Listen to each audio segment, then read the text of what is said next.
Je vais vous expliquer comment on passe du génotype au phénotype macroscopique et je vais vous permettre de comprendre ces différentes notions que sont le génotype, le phénotype moléculaire, le phénotype cellulaire, le phénotype macroscopique. On va étudier l'exemple de l'albinisme pour essayer de comprendre ces termes et l'enchaînement des causalités. Alors, l'albinisme,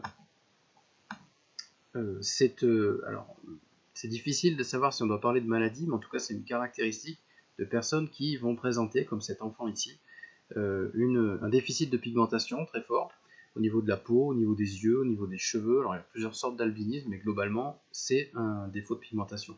On montre souvent des illustrations chez les personnes noires, parce que forcément c'est assez spectaculaire, mais je tiens à préciser que l'albinisme est présent sur les 5 continents, ça touche absolument toutes les populations humaines, et en plus c'est quelque chose qui est pas du tout limité à l'espèce humaine.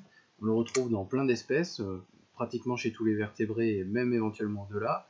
Vous avez ici un rat, une taupe, un wallaby, des oiseaux, un alligator, un python qui sont atteints d'albinisme. Voilà.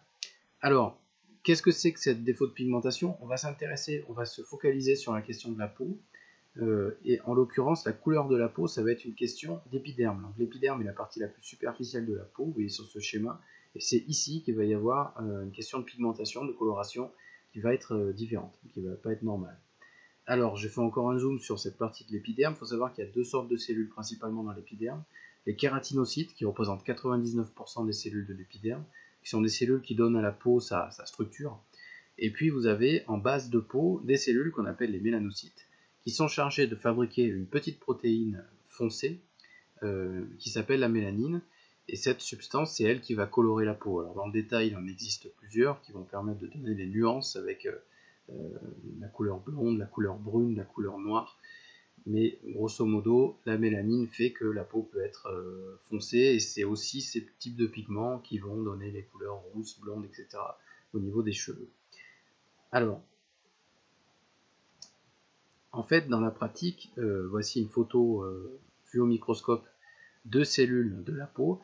Vous voyez que vous avez essentiellement des kératinocytes, tout ça c'est des kératinocytes, puis là où il y a des flèches, c'est quelques mélanocytes, donc ils représentent, voilà, vous voyez, un mélanocyte pour 36 kératinocytes, donc c'est minime. Ces mélanocytes fabriquent la mélanine, et donc il y a une première phase de fabrication. Ensuite, vous avez le mélanocyte a des espèces de ramifications au sein de la partie basale de l'épiderme, qui fait qu'il va être en contact avec les jeunes kératinocytes de la base de l'épiderme. Et en fait, cette mélanine va pouvoir se déplacer et être distribuée dans les kératinocytes. Donc ça, c'est le processus normal qui se produit chez un individu qui n'est pas albinos et qui donc va pouvoir avoir une peau colorée, avoir des kératinocytes colorés de cette façon-là, soit de façon permanente si on a la peau noire ou la peau foncée, soit de façon transitoire quand on bronze, ce que ne peuvent pas faire les albinos. Alors du coup, si on rentre un peu plus dans les détails, il y a dans le mélanocyte un processus de fabrication qui est en fait la transformation d'un substrat qui est d'origine alimentaire, c'est-à-dire on a mangé notamment de la tyrosine tout bêtement, qui vient de ce qu'on a mangé, et cette substance alimentaire qu'on a mangée va se transformer en mélanine sous l'effet d'une enzyme qui s'appelle la tyrosinase. La tyrosinase est donc une protéine, puisque les enzymes, je vous rappelle, sont des protéines, donc elle est issue d'un gène, c'est-à-dire qu'il y a un gène de la tyrosinase dans notre génome, qui va être transcrit en un ARN prémessager. Cet ARN prémessager va être épicé pour donner un ARN messager. Cet ARN messager va être traduit pour fabriquer cette protéine qui est une enzyme, la tyrosinase, et ainsi la tyrosinase permet la fabrication à partir d'un substrat issu de l'alimentation de mélanine.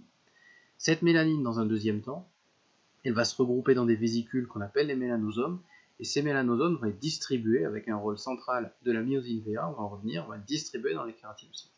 Cette myosine VA, qui je viens de le dire, a un rôle central dans la distribution, eh bien, elle est elle-même, c'est une protéine de transport, un autre type de protéine, mais une protéine qui est aussi issue d'un gène.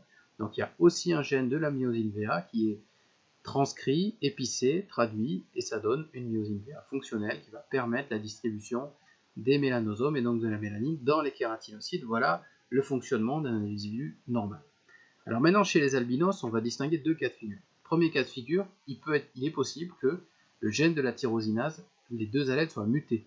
Dans ce cas-là, on va avoir une tyrosinase qui ne fonctionne pas ou même qui peut être absente, et donc il n'y a même pas de fabrication de mélanine. Voilà pourquoi l'individu ne peut pas présenter de pigmentation, à la peau très claire, et ne peut pas bronzer. Ça, c'est un premier type d'albinisme, défaut de fabrication dès le départ. Deuxième type d'albinisme, il peut arriver que la fabrication soit normale, qu'il y ait des mélanosomes qui se forment dans les mélanocytes à partir de mélanine, une tyrosinase fonctionnelle, tout va bien. Par contre, c'est dans la deuxième étape que ça foire, puisqu'il peut y avoir un gène de la myosine VA muté sur les deux allèles, ce qui va faire que la myosine VA va être absente ou non fonctionnelle, et dans ces cas-là, il n'y aura pas de distribution de la mélanine dans les kératinocytes. À ce moment-là, finalement, ça fait le même phénotype. Globalement, ça fait un individu qui a la peau extrêmement claire et qui ne peut pas bronzer, puisque je vous rappelle que les kératinocytes, c'est grosso modo 99% des cellules de la peau, et par ailleurs, les mélanocytes sont présents qu'en partie basale, donc de toute façon, même si eux, ils ont un peu de mélanine, ils sont pas visibles. Donc voilà, si je vous présentais cet exemple, c'était pour en arriver à ce vocabulaire. À savoir que j'ai enchaîné dans cette explication un certain nombre d'étapes qui sont codifiées comme suit, à savoir qu'on part, par exemple, on peut partir du génotype, à savoir des gènes qui sont présents dans le noyau des cellules, et donc ces gènes, on peut aller jusqu'à l'ARN, et dire que l'ARN fait aussi partie du génotype. Une fois qu'on passe à la traduction, on va être plus dans le domaine du programme, on va être dans le domaine du réel, de l'application réelle du programme génétique. Et donc quand on est dans le domaine de ce qu'on est vraiment, de ce qu'on possède, de ce qu'on a à l'intérieur de nous-mêmes, on va parler de phénotype. Le premier phénotype, classé par ordre de taille, c'est ce qu'on appelle le phénotype moléculaire. En fait, ça, c'est de façon centrale la protéine qui est issue du génotype.